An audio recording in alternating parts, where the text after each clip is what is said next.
Kushan Empire and Gandharan Buddhism. The Kushan Empire, 30 to 375 CE, was formed by the invading Yuezhi nomads in the 1st century BCE. It eventually encompassed much of northern India, Pakistan, and Afghanistan. The Kushans adopted elements of the Hellenistic culture of Bactria and the Indo-Greeks. During Kushan rule, Gandharan Buddhism was at the height of its influence, and a significant number of Buddhist centers were built or renovated. The Buddhist art of Kushan Gandhara was a synthesis of Greco-Roman, Iranian and Indian elements. The Gandharan Buddhist texts also date from this period. Written in Ga with Macron Ndha with Macron R. Prakrit, they are the oldest Buddhist manuscripts yet discovered, c. 1st century CE. According to Richard Salomon, most of them belong to the Dharmaguptaka school. Emperor Kanishk, 128 to 151 CE, is particularly known for his support of Buddhism. During his reign, stupas and monasteries were built in the Gandharan city of Peshawar, Skt Purasapura, which he used as a capital. Kushan royal support and the opening of trade routes allowed Gandharan Buddhism to spread along the Silk Road to Central Asia, the Tarim Basin, and thus to China. Kanishk is also said to have convened a major Buddhist council for the Sarvastivada tradition, either in Gandhara or Kashmir. Kanishk gathered 500 learned monks partly to compile extensive commentaries on the Abhidharma, although it is possible that some editorial work was carried out upon the existing Sarvastivada canon itself. Allegedly during the council there were altogether 300,000 verses and over 9 million statements compiled, and it took 12 years to complete. The main fruit of this council was the compilation of the vast commentary known as the Mahāvibhashya, Great Exegesis, an extensive compendium and reference work on a portion of the Sarvastivadin Abhidharma. Modern scholars such as Etienne Lamotte and David Snellgrove have questioned the veracity of this traditional account. Scholars believe that it was also around this time that a significant change was made in the language of the Sarvastivadin canon, by converting an earlier Prakrit version into Sanskrit. Although this change was probably effected without significant loss of integrity to the canon, this event was of particular significance since Sanskrit was the sacred language of Brahmanism in India, and was also being used by other thinkers, regardless of their specific religious or philosophical allegiance, thus enabling a far wider audience to gain access to Buddhist ideas and practices. After the fall of the Kushans, small kingdoms ruled the Gandharan region, and later the Hephthalite White Huns conquered the area, circa 440s, 670. Under the Hephthalites, Gandharan Buddhism continued to thrive in cities like Bork, Bactria, as remarked by Xuanzang, who visited the region in the 7th century. Xuanzang notes that there were over 100 Buddhist monasteries in the city, including the Novavihara, as well many stupas and monks. After the end of the Hephthalite Empire, Gandharan Buddhism declined in Gandhara proper, in the Peshawar Basin.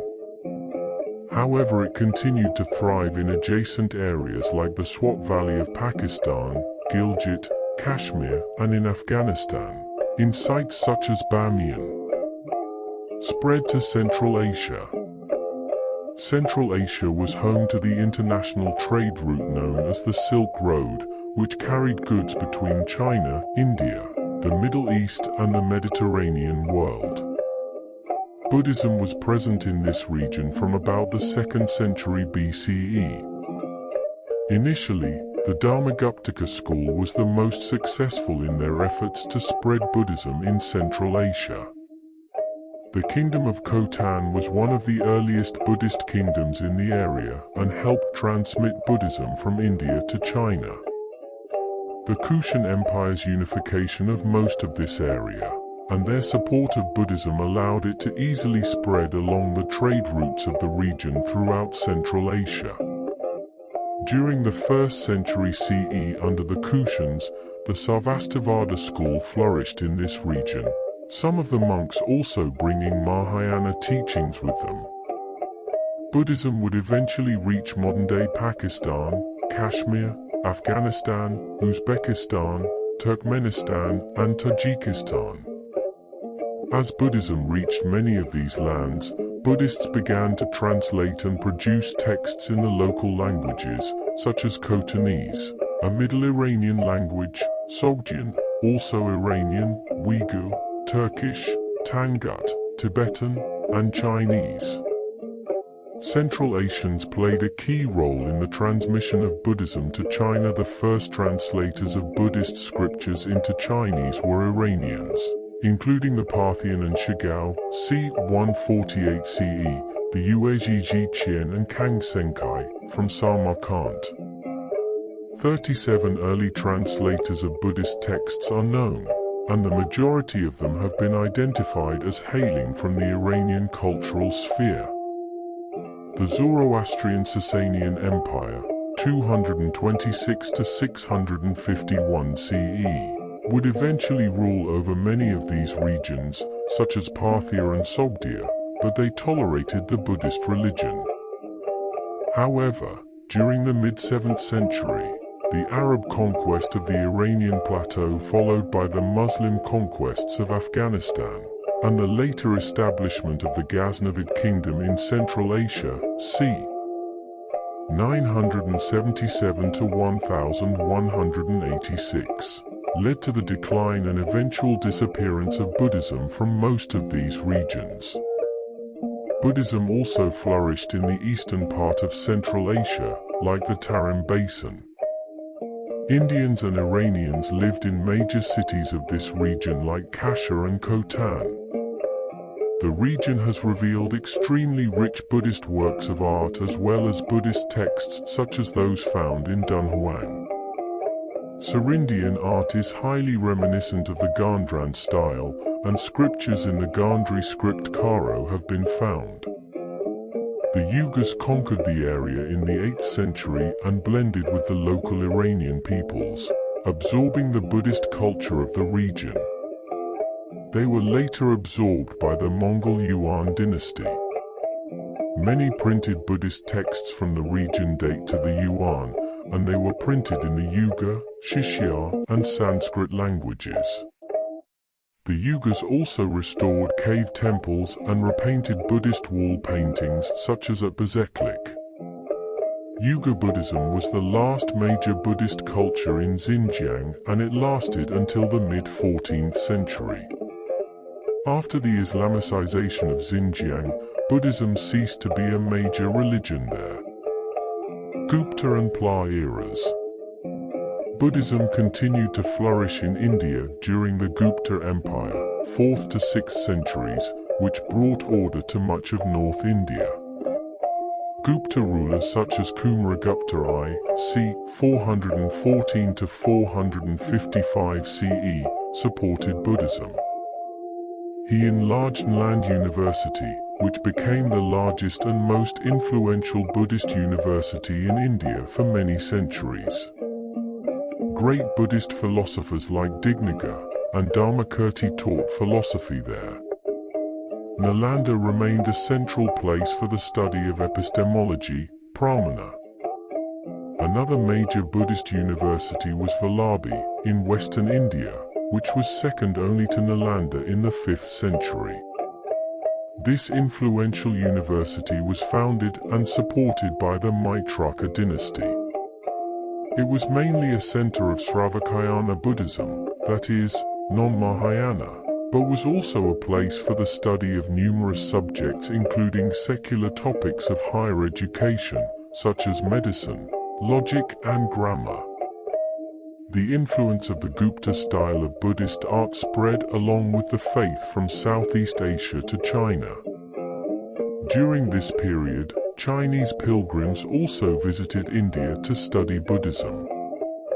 One of these pilgrims was Faxian, who visited India during the reign of the Gupta Emperor Chandragupta II in 405, and commented on the prosperity and mild administration of the Gupta Empire.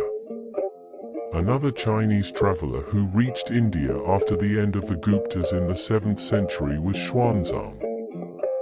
He reported in his travels across India that Buddhism was popular in Andhra Pradesh and Tamil Nadu, while reporting many deserted stupas in the area around modern-day Nepal, and the persecution of Buddhists by Shashanko in the Kingdom of Gauda in modern-day West Bengal. Xuanzang complimented the patronage of Emperor Theravāda c. 590 to 647 CE. Xuanzang also noted that in various regions Buddhism was giving way to Jainism and Hinduism. After the fall of Harsha's empire, the Gangetic Plain saw the rise of many small feuding kingdoms. This was to last until the rise of the Pla Empire, 8th to 12th centuries, in the Bengal region. The Plas were staunch supporters of Buddhism, and built several important Buddhist centers, such as Vikramashala, Somapura, and Odantapuri. They also supported older centers like Nalanda and Bodh Gaya. It was at these great Buddhist centers that scholars developed the philosophies of Vajrayāna, Abhidharma, Madhyaka, Yogacara, and Pramana, as well as the study of linguistics, medicine, astronomy, music, painting, and sculpture. Great Buddhist scholars such as Atisha and Santaraksita date from this period. Under the Plas, Vajrayāna Buddhism thus flourished and spread to Tibet, Bhutan, and Sikkim. A milestone in the decline of Indian Buddhism in the north occurred in 1193 when Turkic Islamic raiders under Muhammad Khilji burnt land. By the end of the 12th century, following the Islamic conquest of the Buddhist strongholds in Bihar and Bengal by Delhi Sultanate's Muhammad bin Bakhtiar Khalji, and the loss of political support coupled with social pressures, the practice of Buddhism retreated to the Himalayan foothills in the north and Sri Lanka in the south. Additionally, the influence of Buddhism also waned due to Hinduism's revival movements such as Advaita, and the rise of the Bhakti movement.